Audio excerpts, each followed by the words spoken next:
It's 7:12. Well, here's Alden Davis. So just back from a triumphant tour of Syracuse, where you're doing some consulting work. No doubt. Oh, that's right. All right, Get ready to have your thinking challenged this morning. Oh, no. Recently, I heard a venture capitalist discussing the importance of the 10-minute pitch, looking for the wow factor. You got wow? Can you speak to an exciting future? Or have you lost your wow? No. STARPOWER Saturday is soon to begin. Get today's handout at myvaluetree.com under Star Power. Well, this is excellent. Be here after weather and sports as sorry. we delve I'm into sorry. your wow factor. Sorry, I wanted to get to the donut plug. I want to thank Ali and the guys at Luke's Donuts, Pumpkin the official. donuts right here. Oh, really? Yeah, I may behind have the to try screen. one. Anyway, the official donut purveyor of the Saturday morning Playhouse.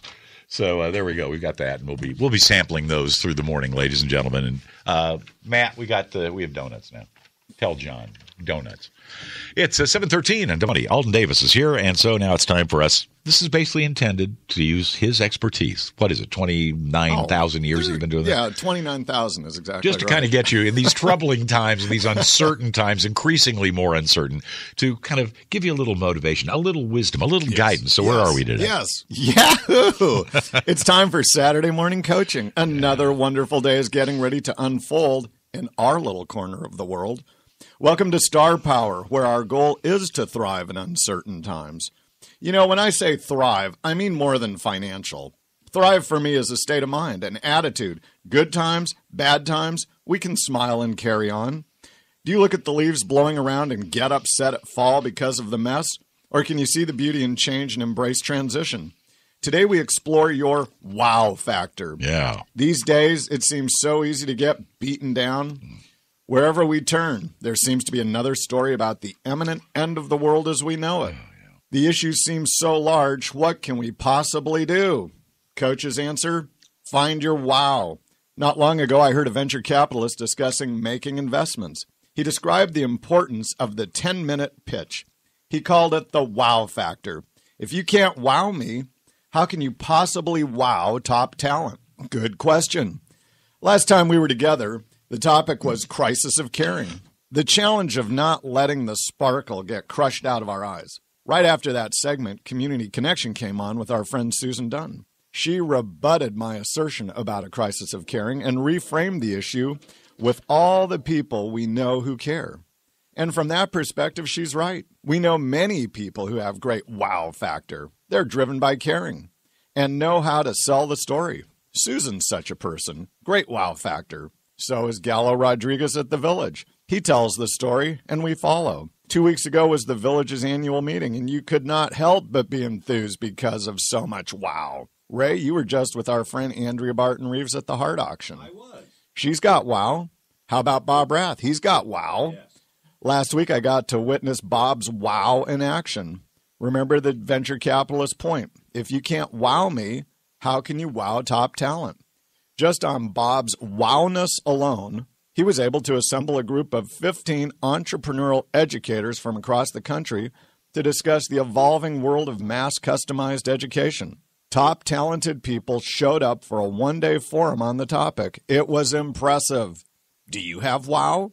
Do you have a story that attracts people or goodness to you? I don't get it, Coach. Give me an example. Okay. Stop it. Peter Drucker, the eminent management consultant, is known for using this story. You may have heard it from another source. One day, a traveler walking along a lane came across 3 stonecutters working in a quarry. Each was busy cutting a block of stone. Interested to find out what they were working on, he asked the first stonecutter, "What are you doing?" "I'm cutting a stone, making a living." Still no wiser, the traveler turned to the second stonecutter and asked him, "What are you doing?" "I'm cutting this block of stone to make sure that it's square and its dimensions are uniform, so that it will fit exactly in its place in a wall." A bit closer to finding out what the stonecutters were working on, but still unclear, the traveler turned to the third stonecutter. He seemed to be the happiest of the 3, and when asked what he was doing, replied, "I am building a cathedral." Building a cathedral has wow factor. Earning a living, cutting a block, while admirable, not so much. Today is about your wowness attracting goodness into your life. Who wouldn't want to be part of building a cathedral? I see these 3 perspectives all the time with people with whom I work. There is a group who is there just for the paycheck.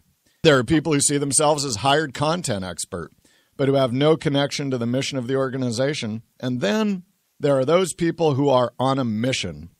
Just this week, the group I was working with developed the legacy they want to leave. It was inspiring. When you've been doing the same work for 20 years, it is easy to lose sight of the cathedral. In the steel mill, they say, another day, another heat lot. Each day blurs into the next. Unless we step back and are reminded of the journey, we forget how far we've come. But, Coach, let me tell you what used to be. Yeah, let's spend some time in recreational complaining, reminiscing on the good old days.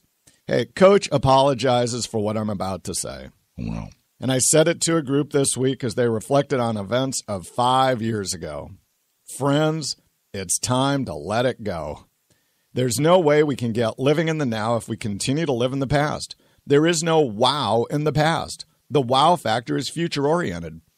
It is describing the exciting future into which we are heading. Given the events last night in Paris, I know that seems almost impossible to do. But that's why we need you and your wow factor. It will take all of us to describe a positive future in which we can all see ourselves. Coach, how do I let go of the past? We grieve the loss. Grieving is a process. It's posted for you at my value tree under Star Power. Coach always likes the thought that we honor the past, respect the present, and anticipate the future. Until I grieve the past, I can never get on with moving into the future. The past will always be an anchor. This week, I was back on a site that I worked in 20 years ago. It was a tough place back then, with many business problems. Today, the factories are all gone, and it is a giant green field with a design center on it. I was shocked. You can imagine the people who have lived through this. Life evolves, however, and unless we can move on, our wow will not emerge. Are you ready to help me build a cathedral? I'm Coach Davis. Well, there you go.